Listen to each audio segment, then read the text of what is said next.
부쌤의 거꾸로 한국사 시즌2 그 29번째 동학농민운동과 갑오개혁 두 번째 시간입니다. 지난 시간에 228번 영상에서 전주화약을 맺고 지방으로 내려간 동학군은 이거 파란색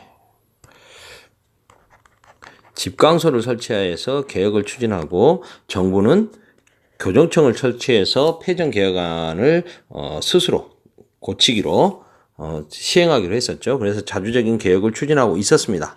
그런데 이제 일본은 그 개혁이 미흡하다라고 하면서 경복궁을 점령하고 친일 정권을 세우면서 청나라를 공격해서 청일전쟁을 시작하게 되죠. 청일전쟁은 10년간 준비한 일본군의 일방적인 우세로 진행이 되고요. 결국 청나라가 패배를 하게 됩니다. 청과 일본은 시모노세키 조약을 체결하게 됩니다. 그 내용은 조선의 자주권을 인정한다. 이 말은 조선은 더 이상 청나라의 속국이 아니니까 일본이 마음대로 하겠다라는 의미이고요. 청나라 땅이었던 랴오뚱반도, 요동반도와 타이완을 일본에게 넘긴다. 그리고 막대한 배상금을 지불한다는 등의 내용이었습니다. 그런데 이 랴오뚱반도가 문제가 되는 거죠. 이 요동반도, 랴오뚱반도는 굉장히 동북아시아에서 중요한 군사적인 요충지, 정치적인 요충지다 보니까 러시아도 탐내고 있었거든요. 그래서 러시아가 프랑스와 독일을 끌어들여서 이 세 나라가 간섭을 하게 됩니다. 그래서 일본이 랴오뚱 반도를 청나라에 돌려주게 되죠. 그 대신에 이제 그 랴오뚱 반도의 끝자락, 요동반도의 끝자락에 있는 리순과 따렌 이 두 도시가 러시아에게 넘어가게 되고요. 그러면서 러시아는 이곳에 해군 기지를 만들게 되는 것이죠. 한편 일본이 청나라와 전쟁을 일으켰다는 소식을 접하게 된 동학농민군은 집강소에서 자주적인 개혁을 추진하고 있다가 다시 봉기하게 됩니다. 이게 바로 동학농민군의 2차 봉기. 1차 봉기가 반봉건, 탐과 놀이, 척결 등의 반봉건적인 성격이 강했다면 2차 봉기는 일본과 청나라, 외세를 몰아내겠다는 반외세, 반침략 투쟁 성격을 분명히 합니다. 일본군이 동학농민군을 진압하려고 하자 농민군은 일본군 타도를 내걸고 재봉기합니다. 전라도 지역의 남접은 이끌고 있는 지도자는 전봉준, 북접은 손병희. 여러분 아시죠? 손병희 나중에 3.1 만세운동을 이끌었던 천도교의 지도자 아닙니까? 이들이 남접과 북접이 논산에서 만나서 이제 서울로 진격하게 되는 겁니다. 서울로 가는 길에는 반드시 통과해야 될 곳이 공주의 우금치라고 하는 고개였고 이곳에서 동학군의 주력은 관군과 일본군에게 패배하게 됩니다. 이때 특이한 게 관군 일본군 외에도 양반들이 이제 동학교도들을 굉장히 싫어하지 않습니까? 평등 주장하고 그동안 백성들을 수탈하던 양반들을 그 집강소 개혁하면서 동학농민군들이 많이 혼냈었기 때문에 이 양반들이 이제 백성들을 지킨다라는 이름으로 민보군이라는 걸 조직해서 농민군 진압에 합류하게 됩니다. 결국 동학농민운동은 실패하게 되는 거죠. 하지만 동학농민운동은 반봉건 1차, 반침략 2차 성격을 분명히 했고 폐정개혁안 12개조는 갑오개혁의 일부 반영이 되기도 합니다. 동학농민군의 자녀 세력은 이후에도 활발한 민중운동과 활빈당 같은 단체를 만들어서 활동을 하기도 하고요. 항일 의병투쟁에 참여하기도 합니다.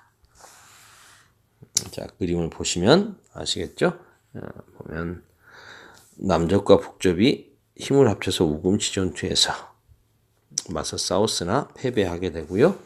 청일전쟁에서 러시아, 프랑스, 독일이 삼국 간섭을 해서 이 요동반도를 다시 청나라에게 돌려준다. 일본의 요동반도 할양을 저지시켰다. 대신에 그 대가로 러시아는 리순과 따렌을 조차해서 이곳에 해군 기지를 건설하게 된다.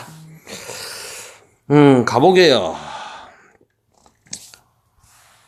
정부가 이렇게 교정청을 설치해서 자주적인 개혁을 추진하고 있을 때 일본군이 경복궁을 점령하고 청일전쟁을 일으켰던 명분이 뭐였습니까? 조선의 개혁이 미흡하다.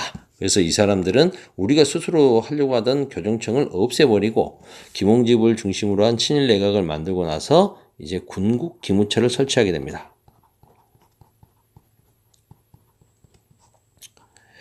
그래서 이 군국 기무처를 중심으로 1차 가보개혁이 진행되는데요. 그때 일본은 흥선대원군을 허수아비로 세우고 군국 기무처를 중심으로 개혁을 추진하도록 멍석을 깔아주고요. 본인들은 정작 청나라하고 전쟁하는데 바빴습니다.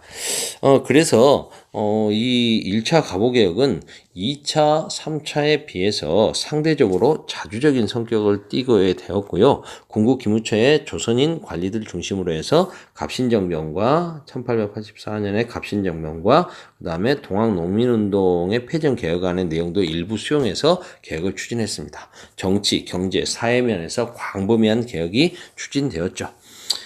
조선을 중심으로 한 개국기년을 사용했다. 1392년을 개국 원년으로 해서 달력을 연도를 삼았다는 거고요. 그 다음에 국내부라고 하는 것을 설치해서 왕실 사무와 정부 사무를 분리합니다. 그 말은 왕권을 좀 견제하고 약화시키겠다는 거죠. 그리고 이제 의정부의 권력을 신하들이 중심이 돼서 꾸려가는 의정부의 권력을 좀 집중시키고, 그리고 2호의 병형공의 6조를 8아문으로 개편하고 고려시대 이래로 관리 선발제도였던 과거제도를 폐지합니다. 굉장히 과감하죠. 그리고 근대적인 관리 임명제도를 실시하고, 그리고 경찰, 순사, 경찰제도를 도입합니다. 재정은 탁지함을 중심으로 일원화시키고요. 환곡은 폐지합니다. 사창제를 도입하고요. 그러니까 뭔가 삼정문란 중에서 환곡의 문란을 다시 시정하고 있음을 알 수 있습니다.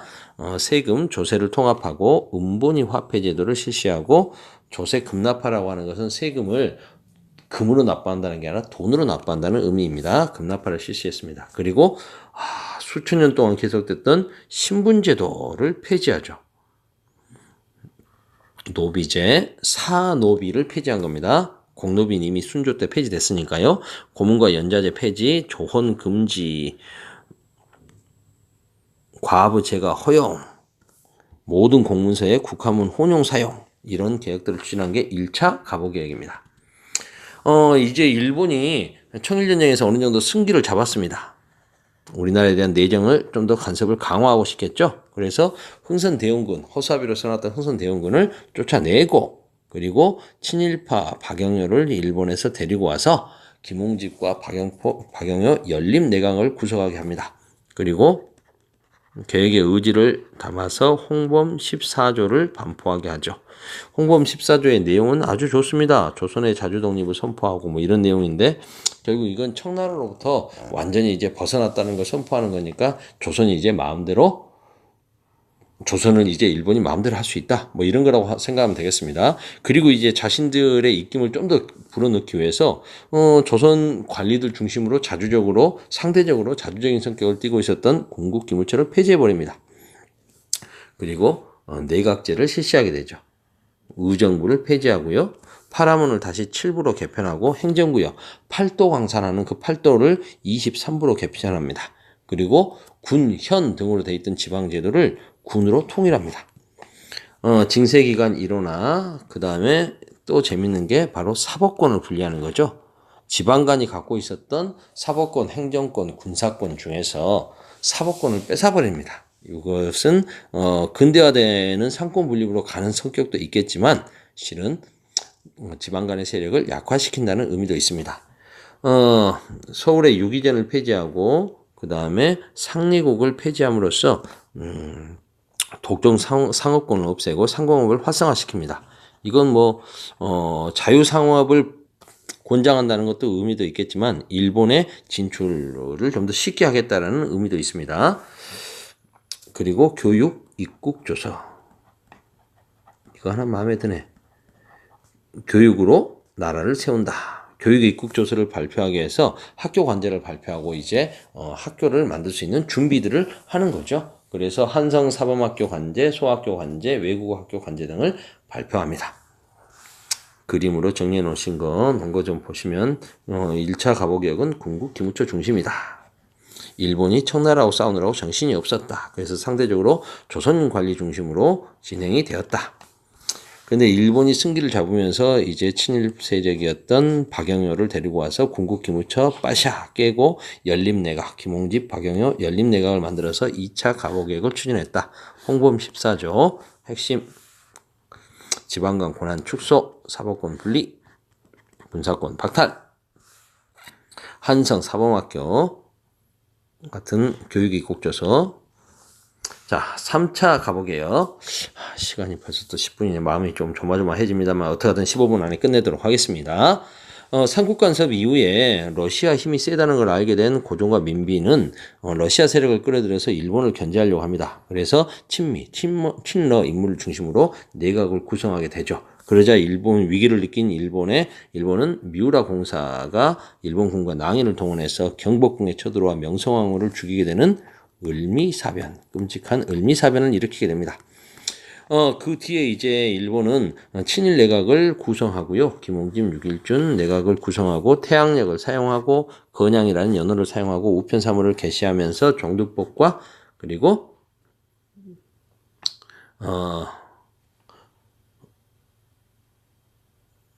단발령을 실시하죠. 그렇죠. 이게 가장 핵심이죠. 가장 두드러지는 거. 그러자 을미사변이 일어난 것도 억울한데 국모가 시해된 것도 억울한데 머리까지 자르라고 하니 단발령까지 시행되자 사람들이 엄청나게 반발합니다. 머리는 자를 수 있을지언정 머리카락은 자를 수 없다. 이거 아닙니까? 그래서 곳곳에서 항일 의병투쟁이 일어나게 됩니다. 이게 을미의병이죠. 을미의병 진압을 위해서 중앙군 일부가 지방으로 이동하고 그래서 좀 고종에 대한 감시가 좀 느슨해짐을 타서 고종이 러시아 공사관으로 초소를 옮깁니다. 이게 바로 아관 파천이죠. 주도권이 일본에서 러시아로 옮겨가게 됩니다.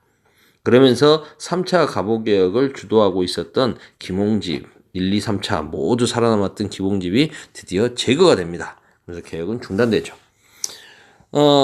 갑오개혁은 갑신정변과 동학농민운동의 요구가 어느 정도 반영이 되었고 그 다음에 봉건적인 통치체제와 신분제도가 없어졌다는 측면에서 평등사회의 기틀이 마련되었다라는 의의가 있습니다. 그리고 이런 갑오개혁의 근대화 개혁 의지는 독립협회와 애국개모운동에 영향을 주었습니다.